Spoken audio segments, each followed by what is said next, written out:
موت کے وقت 3 مصیبتیں ہوتی ہیں. نمبر 1 روح کھینچنے کی سختی، کہ جسم کے روئے سے روح نکلتی ہے. نمبر 2 موت کے فرشتے کی صورت کو دیکھنا اور وہ خوف جو اس فرشتے کو دیکھ کر پیدا ہوتا ہے، یعنی جو فرشتہ سامنے آ جاتا ہے جان نکالنے کے لیے تو اسے دیکھ کے انسان ڈر جاتا ہے. نمبر 3 ان 2 فرشتوں کو دیکھنا جو حفاظت پر مامور ہیں، وہ بھی اس وقت نظر آتے ہیں. تو انسان کے لیے چونکہ پہلا ایکسپیرینس ہوتا ہے فرشتوں کو دیکھنے کا، آخرت میں تو دیکھیں گے ہی، لیکن موت پہلا انسیڈنٹ ہوتا ہے جس میں انسان فرشتوں کو اپنی نیکڈ آئیز کے ساتھ دیکھتا ہے، تو یہ اس کے لیے بہت شاکنگ ہوتا ہے اور اس کو خوف دلاتا ہے. پھر موت کی کیفیات میں پنڈلی سے جڑ جاتی ہے، جان پاؤں سے نکلنا شروع ہوتی ہے، پھر آہستہ آہستہ پنڈلیوں میں آتی ہے، پھر گھٹنوں میں، پھر پیٹ میں، اس طرح ہاتھوں سے، بازوؤں اور پاؤں اور بازوؤں دونوں کی طرف سے، ہاتھوں کی طرف سے، بالآخر اس کے گلے میں آ کے اٹک جاتی ہے اور پھر وہاں سے ایک دم نکل جاتی ہے.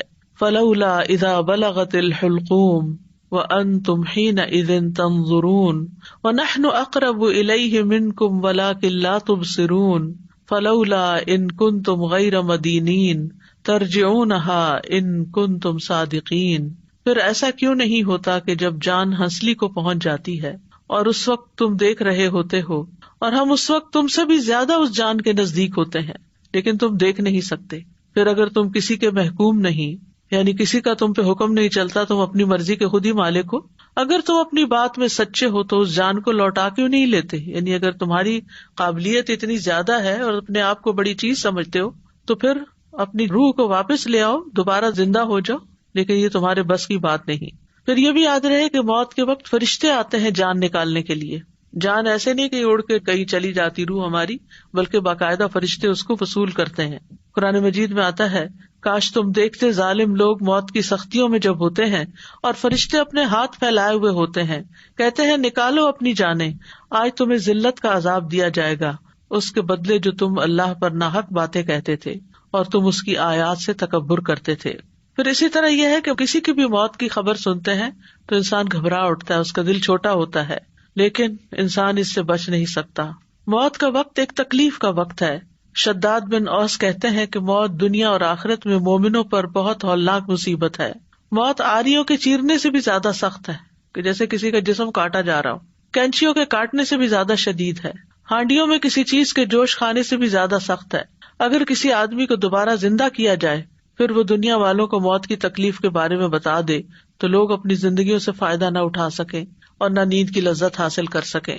ہر انسان کو موت کی سختی لاحق ہوتی ہے، لیکن ہر انسان کی موت کی شدت اور موت کی سختی کے ہلکا ہونے میں فرق ہوتا ہے.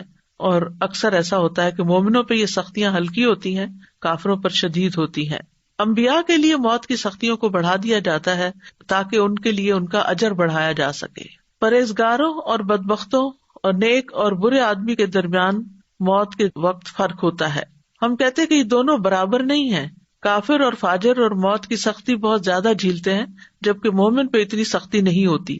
تو روح نکلنے کے ساتھ ساتھ اس کی رگیں اور اعصاب ٹکڑے ٹکڑے ہوتے رہتے ہیں. تو یہ ایک چیز ہے، اور دوسری چیز یہ ہے کہ کافر اور فاجر کی موت کی سختیاں آزمائش اور ناراضگی اور شدت اور عذاب اور عبرت ہیں. اور جہاں تک مومن پرہیزگار کا تعلق ہے تو یہ اللہ کا عطیہ اور نعمت اور رحمت ہے کہ اس سختی کی وجہ سے گناہ مٹا دیے جاتے ہیں یا اس کے درجات بلند کر دیے جاتے ہیں. مومن کو تو ایک کانٹا بھی چبھے تو اس کے گناہ معاف ہوتے ہیں. ذکوان کہتے ہیں کہ حضرت عائشہ کہا کرتی تھی، وفات کے وقت رسول اللہ صلی اللہ علیہ وسلم کے سامنے ایک بڑا پیالہ تھا یا چمڑے کی تھیلی تھی جس میں پانی تھا. آپ اپنے دونوں ہاتھ اس برتن میں ڈالتے اور پھر اپنے ہاتھوں کو اپنے چہرے پر ملتے اور فرماتے، لا الہ الا اللہ، یقیناً موت میں سختی ہوتی ہے. پھر اپنا ہاتھ اٹھا کر فرمانے لگے، پھر رفیق الاعلیٰ، یہاں تک کہ آپ کی روح قبض کر لی گئی اور آپ کا ہاتھ جھک گیا. اب سوال یہ پیدا ہوتا ہے کہ موت کی سختی کا سبب کیا ہے، یعنی اتنی شدید کیوں ہے؟ ابن حجر کہتے ہیں کہ موت کی سختی مرتبے کے کم ہونے پہ دلالت نہیں کرتی، بلکہ وہ مومن کے لیے یا تو اس کی نیکیوں میں اضافہ کرتی ہے یا اس کے گناہوں کا کفارہ ہوتی ہے، اور انسان جب اللہ کے پاس پہنچتا ہے تو بالکل صاف ستھرا ہو کر. زید بن اسلم اپنے والد سے روایت کرتے ہوئے کہتے ہیں کہ جب مومن کے درجات میں سے کچھ باقی رہ جاتا ہے، یعنی اس نے ان درجوں تک پہنچنا ہے، اللہ نے بڑا ہائی رینک اس کے لیے لکھا ہے، اور وہ اپنے عمل کے ذریعے جنت کے اس درجے تک نہیں پہنچ پاتا تو اس پر موت کی سختی کو بڑھا دیا جاتا ہے تاکہ وہ موت کی سختیوں اور اس کی مصیبت کی وجہ سے جنت کے اس درجے تک پہنچ جائے۔ مومن کی موت کا منظر کچھ ایسا ہے کہ اللہ تعالیٰ مومن کو موت کی تکلیف دینا پسند نہیں کرتا۔ رسول اللہ صلی اللہ علیہ وسلم نے فرمایا، بے شک اللہ تعالیٰ فرماتا ہے، میں جو کام کرنا چاہتا ہوں اس میں مجھے اتنا تردد نہیں ہوتا جتنا کہ مجھے اپنے مومن بندے کی جان نکالنے میں ہوتا ہے۔ وہ موت کو تکلیف کی وجہ سے ناپسند کرتا ہے اور میں بھی اسے تکلیف دینا ناپسند کرتا ہوں۔ عبداللہ بن مسعود کہتے ہیں کہ نبی صلی اللہ علیہ وسلم نے فرمایا، بے شک مومن کی روح پسینے سے نکلتی ہے جبکہ کافر کی روح اس کی باٹ سے نکلتی ہے جیسے گدھے کی روح۔ مرتے ہی سلامتی اور جنت کی بشارت مل جاتی ہے۔ الذین تتوفاہم الملائکۃ طیبین یقولون سلام علیکم ادخلوا الجنۃ بما کنتم تعملون۔ وہ لوگ جو پاک سیرت ہوتے ہیں، فرشتے ان کی روح قبض کرنے آتے ہیں تو کہتے ہیں تم پر سلام ہو، جو اچھے عمل تم کرتے رہے ہو اس کے صلے میں جنت میں داخل ہو جاؤ۔ پھر اسی طرح مومن کا آگے بھی بہترین استقبال ہوتا ہے۔ براء ابن عازب کہتے ہیں کہ نبی صلی اللہ علیہ وسلم نے فرمایا، بے شک مومن بندہ جب دنیا سے رخصت ہونے اور آخرت کے قریب ہوتا ہے تو اس کی طرف آسمان سے روشن چہروں والے فرشتے آتے ہیں، گویا کہ ان کے چہرے سورج کی طرح ہوں۔ ان کے پاس جنت کے کفنوں میں سے ایک کفن اور جنت کی حنوط یعنی خوشبو میں سے ایک خوشبو ہوتی ہے، یہاں تک کہ وہ اس کی حد نگاہ تک بیٹھ جاتے ہیں۔ پھر ملک الموت علیہ السلام آ کر اس کے سرہانے بیٹھ جاتے ہیں اور کہتے ہیں، ایتھا النفس المطمئنہ اخرجی الی مغفرۃ من اللہ ورضوان، اے پاکیزہ نفس، اللہ کی مغفرت اور رضامندی کی طرف نکلو۔ چنانچہ اس کی روح بہہ کر اس طرح نکل جاتی ہے جیسے مشکیزے کے منہ سے پانی کا قطرہ بہہ جاتا ہے۔ پھر ملک الموت اسے پکڑ لیتے ہیں، اور جب وہ اسے پکڑ لیتے ہیں تو دوسرے فرشتے پلک جھپکنے کی مقدار بھی اس کی روح کو ملک الموت کے ہاتھ میں نہیں رہنے دیتے، بلکہ ان سے لے کر اسے کفن میں لپیٹ کر اپنی لائی ہوئی حنوط مل دیتے ہیں، خوشبو ملتے ہیں، اور اس کے جسم سے ایسی خوشبو نکلتی ہے جیسے بہت ہی زیادہ مہکنے والی کستوری کی خوشبو جو روئے زمین پر پائی گئی ہو۔ پھر فرشتے اس روح کو لے کر اوپر چڑھ جاتے ہیں۔ اس کے بارے میں ایک نرس نے مجھے بتایا تھا جو ایسے ہی وارڈ میں ہوتی تھی، 30-35 سال کا شاید اس کا ایکسپیرینس تھا ایسے لوگوں کے ساتھ، یعنی جو بالکل مرنے کے قریب ہوتے ہیں۔ وہ کہتی ہے کہ ایک دفعہ ایسا ہوا تھا کہ جب ایک مردے کی جان نکلی ایک شخص کی تو پورا کمرہ خوشبو سے بھر گیا اور تقریباً 15 منٹ تک وہ خوشبو وہاں رہی، اس کے بعد ختم ہو گئی۔ ڈاکٹرز بھی تھے اور لوگ، یعنی سبھی اس بات کی گواہی دے رہے تھے کہ بہت ہی زبردست قسم کی خوشبو آ رہی ہے۔ معلوم نہیں اس شخص کا کیا نیک عمل ہوگا جس کی وجہ سے اللہ نے اس کو چن لیا۔ پھر آسمان کا سفر ہوتا ہے، یعنی جب فرشتے اپنا کفن لے کر آتے ہیں، روح نکال کے کفن میں لپیٹ کے اوپر چلے جاتے ہیں۔ براء ابن عازب کہتے ہیں، نبی صلی اللہ علیہ وسلم نے فرمایا، فرشتے اس روح کو لے کر اوپر چڑھ جاتے ہیں اور فرشتوں کے جس گروہ پر بھی ان کا گزر ہوتا ہے وہ پوچھتا ہے، ما ھذا الروح الطیب، یہ پاک روح کون ہے؟ وہ جواب میں کہتے ہیں، فلاں بن فلاں، اس کا بہترین نام بتاتے ہیں جس سے دنیا میں لوگ اسے پکارتے تھے، حتیٰ کہ وہ اسے لے کر آسمان دنیا تک پہنچ جاتے ہیں۔ وہ اس کے لیے دروازہ کھلواتے ہیں تو ان کے لیے دروازہ کھول دیا جاتا ہے، تو ہر آسمان کے مقرب فرشتے اس کے ساتھ ساتھ چلتے ہیں آسمان کی طرف جو اس کے بعد آتا ہے، اور اس طرح اسے 7ویں آسمان تک پہنچا دیا جاتا ہے۔ آسمان والے نیک روح کو مسلسل مرحبا کہتے ہیں، ویلکم ویلکم۔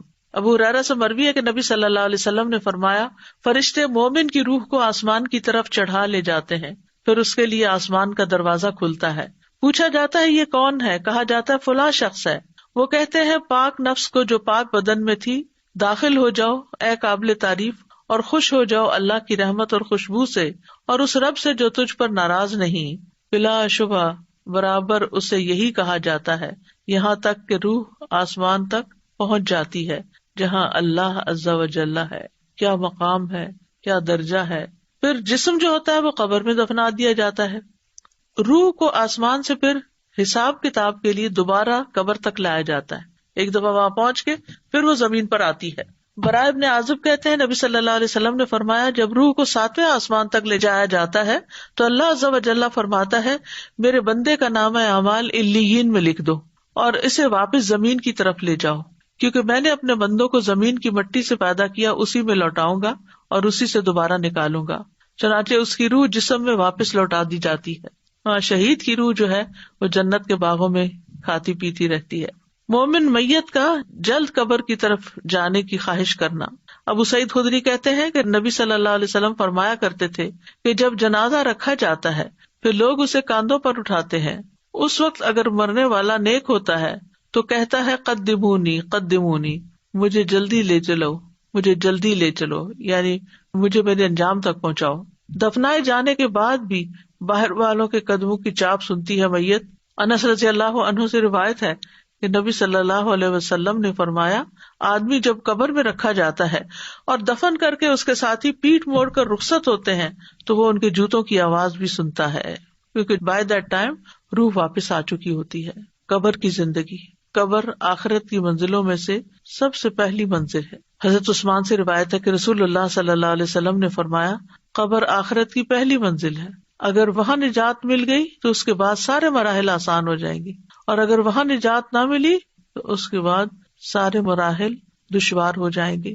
اور رسول اللہ صلی اللہ علیہ وسلم نے فرمایا، اللہ کی قسم میں نے جتنے منظر دیکھے ہیں قبر کا منظر ان میں سب سے زیادہ ہولناک ہے. پھر قبر کے اندر سوال کیے جاتے ہیں.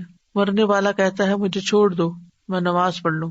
وہ کہتے ہیں کہ یقیناً تم ایسا کرو گے، پہلے ہمیں اس کے بارے میں خبر دو جس کے بارے میں ہم تم سے سوال کر رہے ہیں. ٹھہر جاؤ، تم جاؤ گے لیکن پہلے ہمارے سوالوں کا جواب دو. قبر کے سوال مومن کے لیے تو آسان ہے، لیکن غیر مومن کے لیے وہ سوال بہت مشکل ہے. آپ صلی اللہ علیہ وسلم نے فرمایا، جب لوگ واپس چلے جاتے ہیں میت کو دفنا کر تو میت ان کے قدموں کی آہٹ سنتی ہے، جبکہ اس سے پوچھا جا رہا ہوتا ہے، اے فلاں تیرا رب کون ہے، تیرا دین کیا ہے، اور تیرا نبی کون ہے. فرمایا اس کے پاس 2 فرشتے آتے ہیں، اسے بٹھا دیتے ہیں اور کہتے ہیں، من ربک، تمہارا رب کون ہے؟ وہ کہتا ہے ربی اللہ.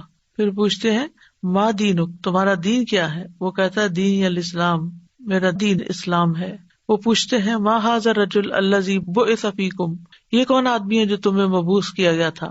وہ کہتا ہے ہوا رسول اللہ صلی اللہ علیہ وسلم، وہ اللہ کے رسول ہیں. پھر وہ کہتے ہیں، وما یدریک، تجھے یہ باتیں کہاں سے پتہ چلی؟